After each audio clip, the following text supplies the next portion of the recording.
안녕하십니까? 오늘도 남북 정상은 백두산에서 새로운 역사를 만들며 회담을 마무리 지었습니다. 이번 남북 정상회담을 계기로 부산과 북한 간의 경제 협력도 점차 살아날 것으로 기대되고 있는데요. 특히 수산과 해운 물류 협력부터 속도를 높여야 한다는 지적입니다. 박준호 기자입니다. 남북 정상이 평양 공동선언을 통해 서해 공동 어로구역 설정에 합의하면서 북한 수역 입어가 가능하게 됐습니다. 하지만 입어 방식과 일정은 유동적입니다. 서해구역 조배에 나설 수 있는 부산 어선은 수심 제한이 없는 대형 기선저인망 등 일부 선박에 불과할 것으로 전망됩니다. 때문에 서해와 함께 동해안 공동 어로구역을 검토하는 등 수산 분야 협력을 늘려야 할 것으로 보입니다. 이번 공동 수역에는 제한적으로 입어가 될 수밖에 없는 부분이기 때문에 우리가 입어할 수 있는 구역을 확대를 한다 하면 저희들도 장기적으로는 긍정적으로 검토해볼 가치가 있다는 거죠. 남북 관계가 발전할수록 북한 항만 개발 사업도 가시화될 전망입니다. 북한이 중국과 베트남식 경제 개혁을 추진할 경우 항만 개발은 필수적입니다. 부산 항만공사 등 공공기관이 대규모 투자를 통해 북한의 항만을 짓거나 부산항 운영 방식을 전수할 것으로 기대됩니다. 부산과 북한 나진 원산 간 해운 노선 구축도 가능해집니다. 항만의 개발, 운영에 관련된 다양한 방안들이 만들어졌으면 좋겠고, 특히 북한의 항만 개발을 통해서 우리나라의 항만들, 특히 부산항이 많은 역할을 할 것으로 기대가 되기 때문에 남북 경협이 부산의 또 다른 성장 동력이 될 수 있는 만큼 수산과 해운 협력을 앞당겨야 한다는 지적입니다. MBC 뉴스 박준호입니다. 네, 오늘 남북한 두 정상이 이렇게 백두산을 함께 오르는 모습을 보면서 참 생각보다 개방적인 북한 모습에 감탄사가 절로 나왔는데요. 언젠가는 나도 오르고 싶다는 생각 하셨을 겁니다. 이번 평양 공동성명에는 경제협력안도 포함돼 있어서 지역 관광업계가 벌써부터 기대감을 보이고 있습니다. 송광모 기자입니다. 남북 경제협력에 큰 비중을 두지 않는다던 평양 정상회담. 하지만 평양 공동성명에 금강산 관광사업 정상화 등이 포함되면서 시민들도 반기는 분위기입니다. 옛날에는 상상만 하던 남북 간의 그런 교류가 이제 남북 정상회담을 통해서 저희가 이제 평양 냉면을 진짜로 먹으러 갈 수 있습니다. 관광업계에서는 남북한 관광 교류가 본격화된다면 부산도 큰 수혜를 볼 것으로 기대합니다. 특히 부산에서 출발해 동해안을 따라 북한, 러시아까지 있는 유라시아 관광 코스, 부산과 평양을 잇는 철도 여행 상품이 개발되면 국내외 관광객을 대거 모을 수 있다는 겁니다. 항공업계 역시 노선 확장에 큰 기대를 보이고 있습니다. 특히 북한 하늘길을 자유롭게 이용할 수만 있다면 러시아 등 다른 나라로의 이동 시간을 크게 줄일 수 있을 것으로 예상합니다. 부산시도 북한 관광 교류에 벌써부터 시동을 거는 모양새입니다. 해양도시라는 이점을 살려 금강산 위쪽으로 조성된 원산 갈마지구와의 협력을 위해 조만간 실무추진단을 구성할 예정입니다. 환동의 크루즈 산업을 갖다 육성할 수 있는 계기를 마련할 수 있다는 거죠. 부산을 갖다 출발해가지고 나진, 원산, 그다음에 러시아 브라디보스토크까지 연결. 하지만 경기도와 강원도 등 북한 인접 지역 지자체들이 안보 관광으로 관광 수요를 흡수할 가능성도 있어 체계적인 준비가 필요하다는 지적도 나옵니다. MBC 뉴스 송광모입니다. 자, 이제 추석이 코앞입니다. 명절을 앞두고 차례 음식 준비하는 분들 많으시죠? 주로 전이나 튀김 같은 기름을 이용한 음식이 많을 텐데요. 그만큼 조리할 때 화재의 위험성도 높다는 얘기입니다. 이때 주의할 점을 류재민 기자가 짚어드리겠습니다. 기름 250ml를 붓고 냄비를 가열해봤습니다. 8분가량이 지나자 330도를 넘으며 흰 연기가 피어오르기 시작합니다. 10분 뒤엔 370도를 넘어섰고 저절로 불이 붙습니다. 각종 전과 튀김 등 기름을 이용한 음식 조리가 많은 명절엔 화재 위험이 높습니다.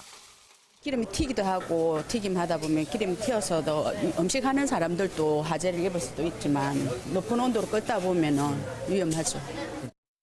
실제로 최근 3년간 부산에서 발생한 명절 연휴 기간 화재 가운데 24.7%는 음식을 만드는 과정에 일어났습니다. 그렇다면 화재 초기 어떻게 대응하는 것이 좋을까? 당황한 나머지 불을 끄려고 바로 물을 부어선 절대 안 됩니다. 불기둥이 솟구쳐 자칫 화재가 크게 번질 수 있기 때문입니다. 물이 들어가면 그 물이 순간적으로 수증기화되면서 일종의 폭발 효과가 납니다. 그래서 굉장히 위험합니다. 물을 많이 부었을 때는 그 화재를 엄청나게 키우게 되는 위험성이 있습니다. 일반 분말 소화기도 흩뿌려진 분말에 불이 번질 수 있어 사용을 자제해야 합니다. 기름으로 인해 불이 붙었을 경우 이런 가정용 간이 소화기를 사용해야 합니다. 만약 소화기가 없으면 가스불을 끄고 뚜껑을 닫는 것이 가장 효과적입니다. 또 배추처럼 잎이 넓은 채소를 넣는 것도 화재를 막는 방법입니다. 기름은 온도가 오르면 스스로 불이 붙는 만큼 조리 중엔 자리를 지키는 것이 무엇보다 중요합니다. MBC 뉴스 류잼리입니다. 네, 이렇게 조리 과정이 힘들다 보니까 요즘은 차례상에도 간편식이 인기입니다. 각종 전이나 송편까지 제수 음식의 종류도 더 다양해졌고요. 아예 차례상 한 상 전체를 주문하는 소비자도 늘고 있습니다. 정은주 기자입니다. 시내 한 대형마트의 식품 코너, 추석 준비에 나선 소비자들로 북적입니다. 생물 생선부터 반조리 식품, 데워 먹기만 하면 되는 완제품까지 차례상 음식이 다양하게 갖춰져 있습니다. 며느리도 멀리서 오고 이러니까 그냥 제가 신경 쓰지 말라고 간단하게 주문하는 편이에요. 튀김 같은 거 이런 것도 간단하게 사고. 예의와 정성에서 간편하기로 명절 세태가 달라지면서 차례상 위 간편식 인기도 이어지고 있습니다. 추석 차례상 세트도 판매 중입니다. 가족 수대로 맞춤해 전, 튀김, 별도 세트 제품까지 사전 예약을 받은 차례상은 추석 전날 일괄 배송됩니다.